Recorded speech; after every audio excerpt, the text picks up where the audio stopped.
Still on Flame, Book 1 of the Guilds of Avlaan series is available on Amazon. If you like fluffy wolf lolly protagonists and Japanese light novels, follow the link below to check it out. Hello everyone, Leonardo Cornejo here with another video. And in light of some recent happenings regarding a certain Disney show, I want to talk about something regarding my life.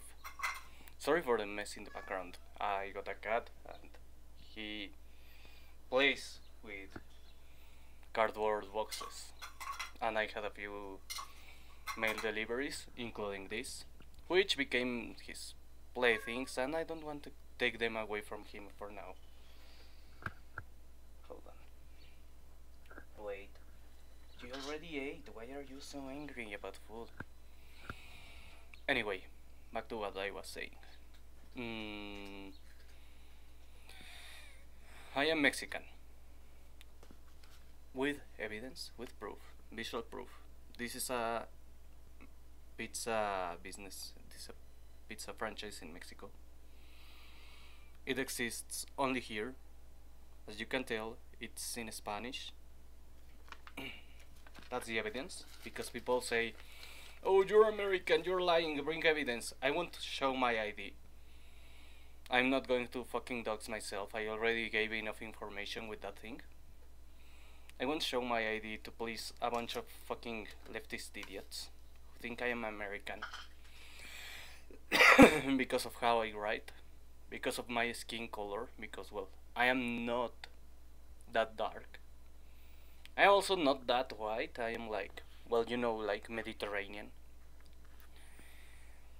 My grandfather, well, his family comes from Spain. Of course, I am not going to look like this stereotype.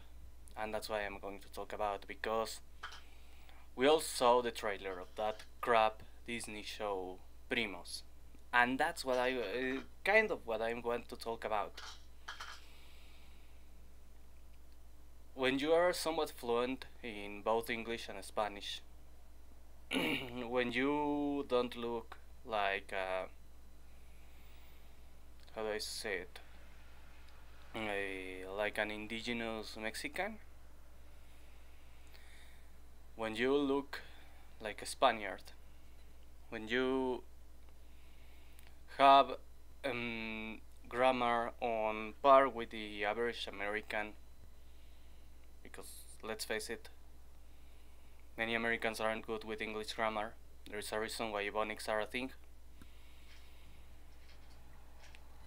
Leftists start denying your existence as a Mexican. Start saying you are not Mexican, you are American, you can't be Mexican, Mexican people are not that good in English, so you are not Mexican. They pretend people like me doesn't exist. They imagine all Mexicans as this stereotype and deny our existence. If you don't look like Tenoch Huerta, they pretend you don't exist. They don't like the idea of white people in Mexico. Because Mexicans are not a race, they are a nationality. There are no Mexican Americans.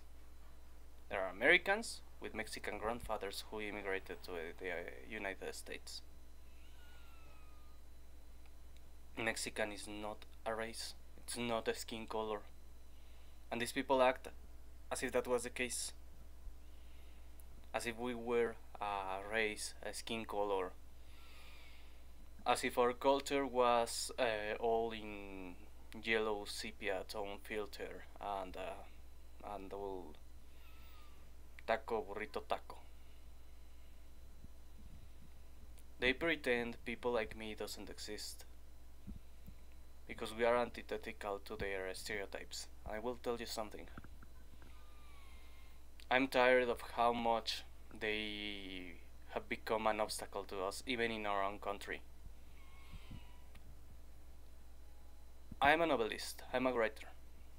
Most of my works are fantasy. All of my, no. Some of them are science fiction, but most of my works are fantasy. Almost all of my works are set in worlds that are not this world. A few are set in future Earth, alternate history, things like that. Only one is set in somewhat contemporary Earth. It's the only one set in contemporary Mexico, by the way. I do write a few Mexican characters every now and then, but Mexico is not the focus on my work.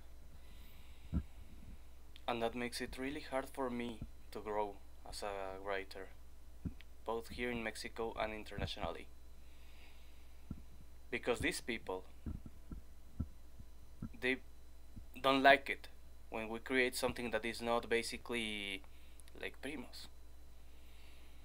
When we don't make things like what this guy Eugenio Derbez makes, that is basically real life focused melodrama and rom-coms.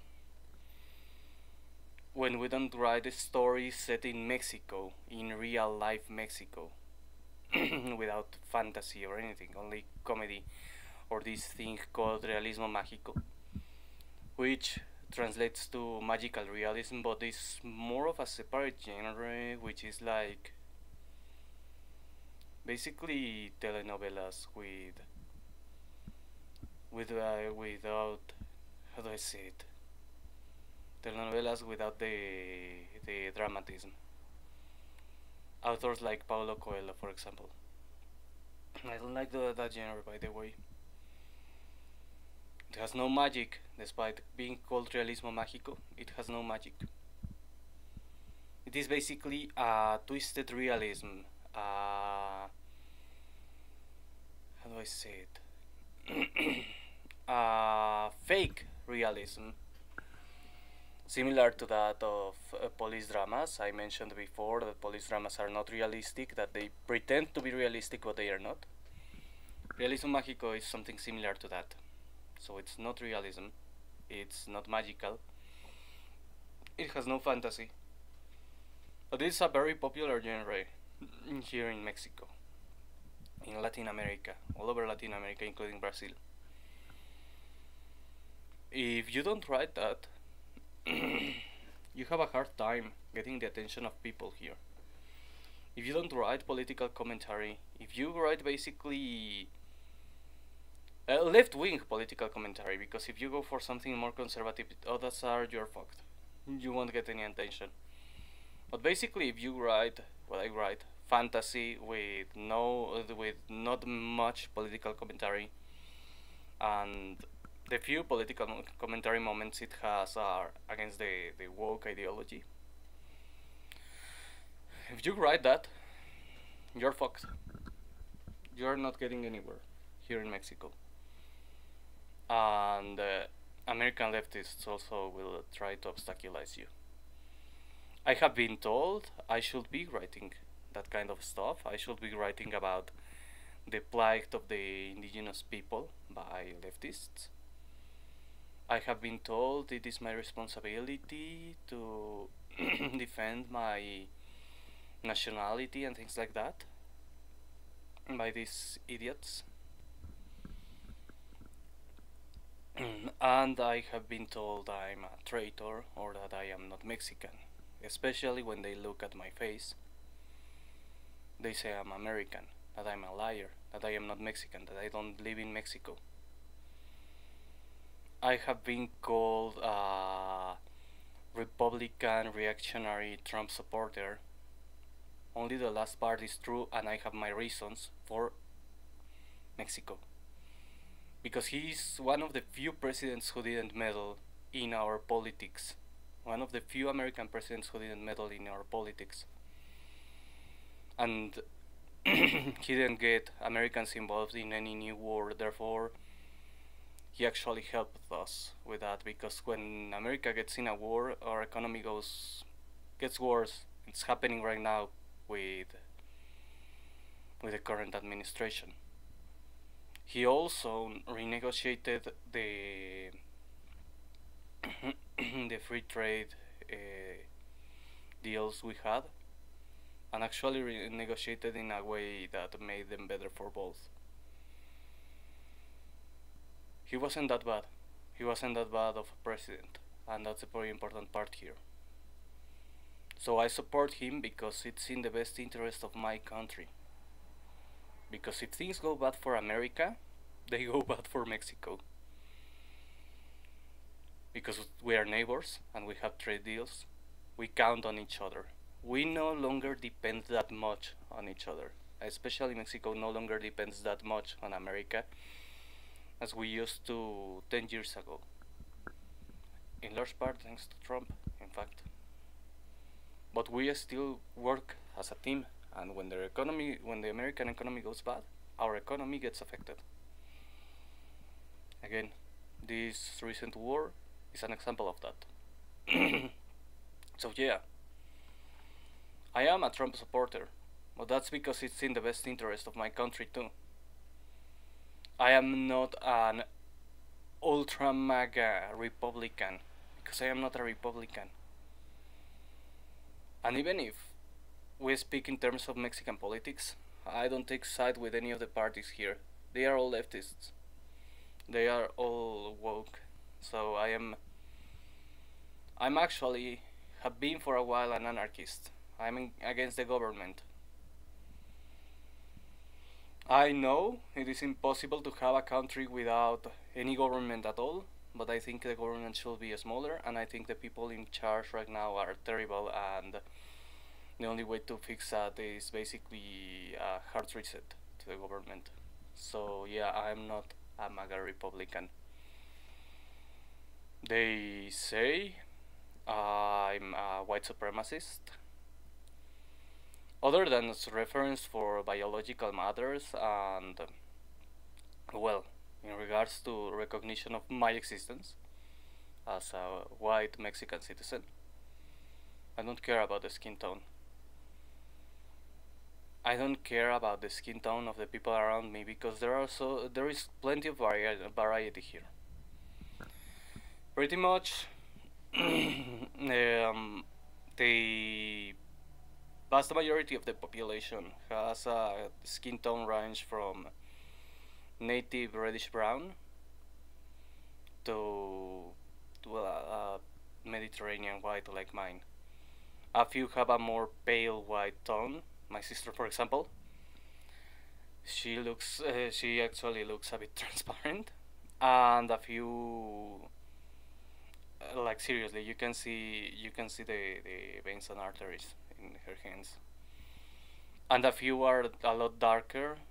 It's a very small minority who are basically have African relatives, not counting immigrants from Europe and Africa, of course.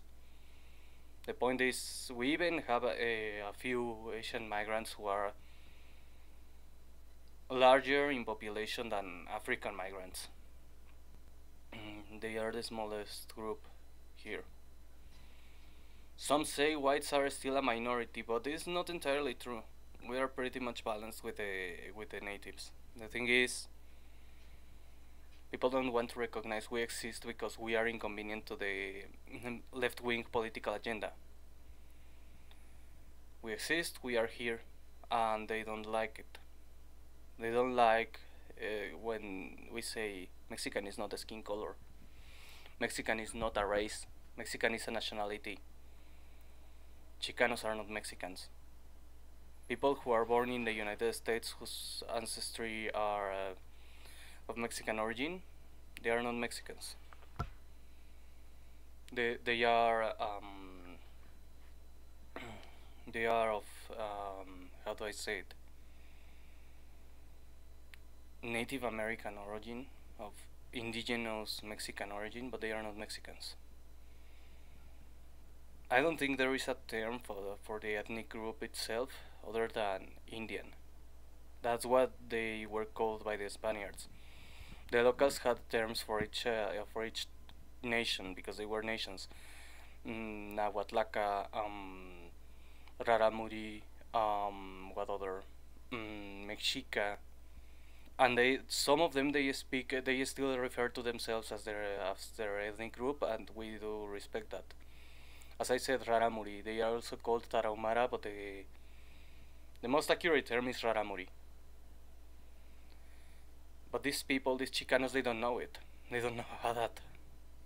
And I don't really know where their parents came from. I mean, for all I know, they are actually Puebloan Indians, because Puebloan Indians did live in the north of Mexico too. They got displaced. And for all I know, they have more genetic closeness to the Navajo than to the the Purepecha, who are also another native group, or the Lacandones, who are from the south. Mexican is not a race or an ethnic group. Mexican is a nationality. You were born in Mexico. You live in Mexico. In fact, some of the ethnic groups are divided because not everyone from that ethnic group lives in Mexico. For example, with some southern indigenous groups, they, for political reasons, they are no longer Mexicans because they live in the regions of Guatemala and Belize. Or Belize. I don't know what the correct pronunciation in English. These people, they are still of the same ethnicity as those living to the north of them. But they are not of the same nationality. They are not Mexicans. And that's what pisses me off about all this. These woke Mexicans who claim to know our culture, our language, our civilization, are an obstacle to people like me. They detest people like me, for our skin color in particular, and they detest the idea of a Mexican who doesn't make stories about Mexico.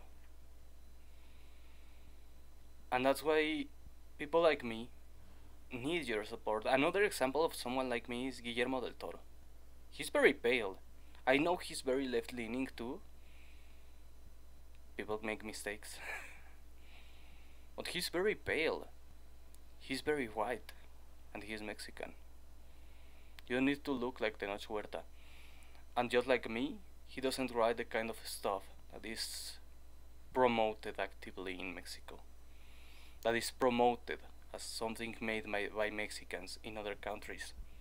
Unlike Cuarón, he doesn't focus on politics. That's why people like his work despite him being very left-leaning. So that's pretty much what this video is about how woke leftists pretend we don't exist because we are other. We are inconvenient to their ignorance because they pretend Mexican is a race, not a nationality. And they obstaculize creators like me who don't write about Mexico in a political way, who don't write about real life in Mexico, who don't write melodramas.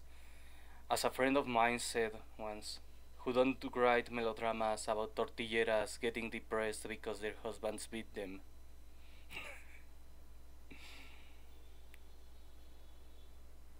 We want to write the stories that are different to that. We want to write stories in other genres. We want to write adventure, fantasy, action. And these people get in the way. They focus on stories that are exactly that are made for the sake of putting the Mexican part of our existence into the spotlight. They don't care about Mexican people, about Mexican creators. They care about the politics of being Mexican, and specifically about left-wing Mexican stuff. They don't care about our future, about our well-being, about all those things they talk about. They see us as a tool, as a shield for their political agenda.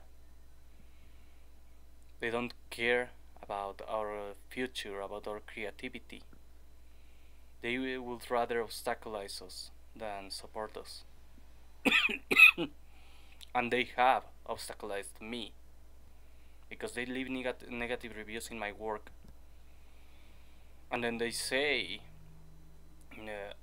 that people like me don't get an opportunity because of capitalism, when it is them who obstacleize us. Don't let them control the market. Don't let them control entertainment. Don't let them control the arts. And remember, America, especially Hollywood, isn't the only place you can get entertainment from. Look for things in other countries. Look for things in countries you didn't expect to look for. Not just Latin America. I mean, starting with Latin America, but you can start looking for things made in Mexico, made in Argentina, made in Venezuela, in Colombia. Going to other continents, you can look for things made in Russia, in Ukraine, even in Romania, in Ethiopia, South Africa, Uganda, in Filipinas, Indonesia, Taiwan, Hong Kong. What other country? Singapore. You don't need to expect only China, Japan, Korea, the United States, and France to be the source of your entertainment and culture. Canada, also another one you shouldn't expect to be the core of your entertainment and culture. I know Japanese entertainment is one of the last bastions, but even Japan isn't perfect. And you can't limit yourself only to Japan. There are other places. I'm not saying, oh, abandon Japan. No, abandon Hollywood. Not even abandon the United States, abandon Hollywood. But don't think just because you run out of things in one region, you run out of things in general. There are always options. There are people like me in all countries, in all continents. You can find us anywhere. It's just a matter of searching. We don't have the money for big productions. We don't have the money or time for large publicity stunts. We depend on you, our audience, to grow instead of depending on investors. Instead of depending on an ESG score, we really depend on you, on our audience, on the people who really care about our work. Don't let these people control you. Don't let these people control the narrative. Don't let these people control us. Don't let these people pretend we don't exist. Pretend Mexican is a race and we are all brown. Pretend one can't have fluent English being Mexican. Pretend one can't make a fantasy adventure with steampunk elements while being Mexican. That's pretend that it is something only English speakers do. Don't let these people control the world. Well, that's it for today. Have a nice day.